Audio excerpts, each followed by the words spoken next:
up the curb or up on the pavement. Every pull is like that. You've basically got to sort of, you know, tractor tires are not meant to move, and this is the way, obviously, with the treads, it makes it even harder. So it's not just the weight with that, it's going to be a lot tougher to move just because of the tires and the treads. Alexei Novikov faces off with Maxime Boudreau. Remember, it's all about time. We're just putting it in pairs to kind of expedite things just a little bit. But to Terry Holland's point, it is 835 pounds in hand that they will have to carry or push as wheelbarrow style, Jerry, all the way down. Not the complete length of the venue, but it's looking about, what, about 20 yards-ish? Yeah, it's at least that. And Maxime, he does really well at these type of events, so I would expect a good time for Maxime. He has a good grip. So here we go, 90 seconds on the clock. Maxime Boudreau with a great start. Alexei Novikov, as we said, he's been battling some injuries with that arm, and it looks like he's just not going to be able to go with it. Maxime Boudreau, though, he is in and he is off, making quick work of that 835 pounds, and now it's on to 9,100 pounds, Terry. This is reckoning of the old days when we used to pull airplanes and trains.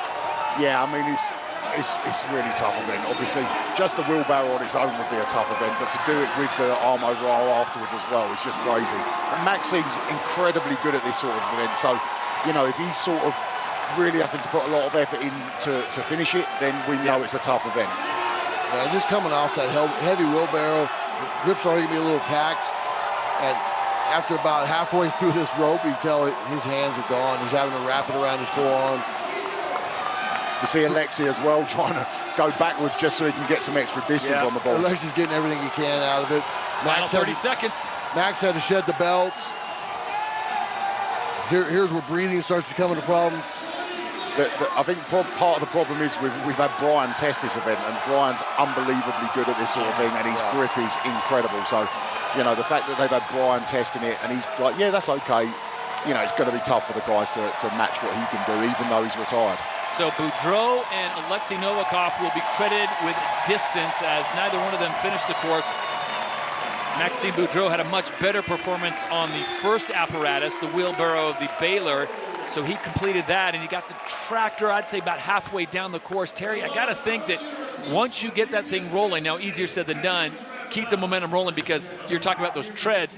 Once it comes to a stop, getting it going again is brutal. Yeah, exactly. I mean, you really, if it stops, you're in big trouble. And obviously, like I said, I mean, Maxime is incredibly good at this sort of event normally. So if he's, you know, struggling with it, it's going to be tough for some of the guys, I'm not going to lie. But, you know, like you said, with those treads, you've got to keep it moving. The second it stops, you've then got to try and sort of pull it against that tread. And like I said, it's like trying to pull it up a sort of curb or over a block or something like that. Every pull you do, it is very, very tough. So they will put the implements back into place. Again, Maxime Boudreau got about halfway through that. Alexei went for the inverted, just trying to get some distance. And you can see he just does not have the grip that we're used to seeing from the big man from Ukraine. I think it's good, though, because we still see the fight in him. Yeah. He was still fighting for every foot he could get. You know, just keep going, run the clock out literally all the way to the end, just trying to get any bit of distance he can. Yeah, he never gave up on it. He's a warrior, champion. He's not going to give up. Power medley as the first pairing are off, and it is Maxime Boudreau putting up the best distance. Alexei Novikov never even made it to the tractor, but he has been battling injury. Power medley is going to be amazing. We'll see how it all plays out. I want to thank the good folks at Undefined Nutrition and Evolution Athletics.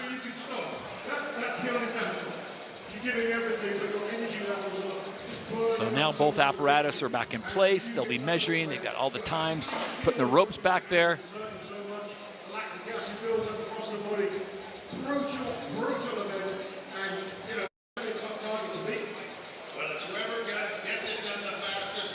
So 90 seconds on the clock as we bring out the next two competitors. Tristan Hoth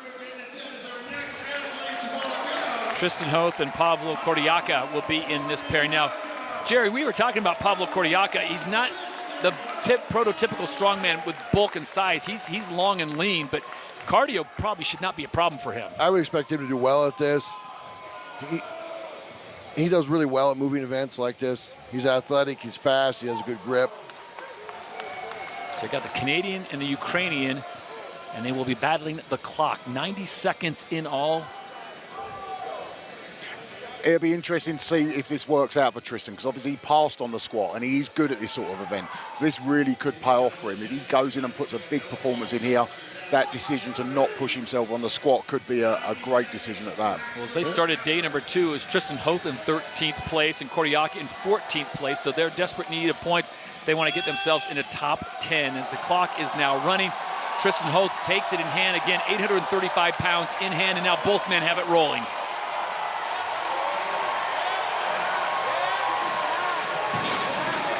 Kordiak, the first one to complete it. Now he's already dropping the belt. He's jumping onto the rope. This is the thing, the wheelbarrow almost is there just to fatigue the guys, fatigue their grip, stuff like that. This event is totally won or lost on the arm over arm pull. And there you see the SW scale integration, taking weights off where their feet are. You see the live force and the peak force. And you see when that force really drops down and it plummets down to like 35 pounds and it starts coming back up. That's like what Terry's been talking about. That momentum starts falling off on that tractor. Man, I think I'd slip the driver an extra 20 or something like that, saying, just put it in gear for me if you mind. I'd be following him around, watching, making sure he didn't eat too much food before he did this event. Terry'd be out recruiting some like 50-pound driver. That's it. Yeah, but trying to find an air compressor, put some more air in those tires. Tristan Hoth there on the right side of your screen has the slight advantage right now, about a half a tractor length. And I think this is pretty cool how Brian's integrating this implement to this area of Colorado, known for their harvesting, as we come down to the final 5 seconds, and the clock will run out now. So it looks like Tristan Hoth, I don't know, that's pretty close to where Maxime Boudreau was. Really close to Maxime. That's going to be close. It was interesting to see as well when, obviously at the beginning, Tristan had a peak force of 450 pounds. When he was giving it everything at the end to try and get it moving, he never quite got up to that. You could really see the fatigue from that force plate. Starting to set in, you could see that he just could not put as much power through it as he could right at the beginning of that event. And Jerry, you might think right off the hand, looking at this, it's all upper body, but I'm guessing with that rope, when they're doing it, they're using a lot of the lower leg. Absolutely. I mean, obviously well. your grip is your weak link in it, but you want to turn that thing into a leg press and get a good stroke and push all the way back, lean back. It's like a leg press and a row all kind of put together. Some of the athletes talking about they would struggle with this one because their grip wasn't good. And you look at the grip on this, when you got 835 Terry in hand, that is ridiculous. Yeah, I mean, exactly that. And obviously with the rope as well, when you do the events like that, you can just feel your forearms pumping up more and more and more. And the trouble is, once it's gone, it's gone. There's not really a lot you can do. You can try wrapping it around like Pablo did and Tristan did. But once it's gone, it's gone.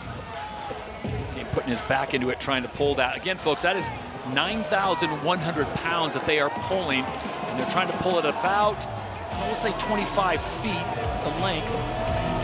No one has completed it as of yet. I like the typical disappointed look at the hand like Pablo here.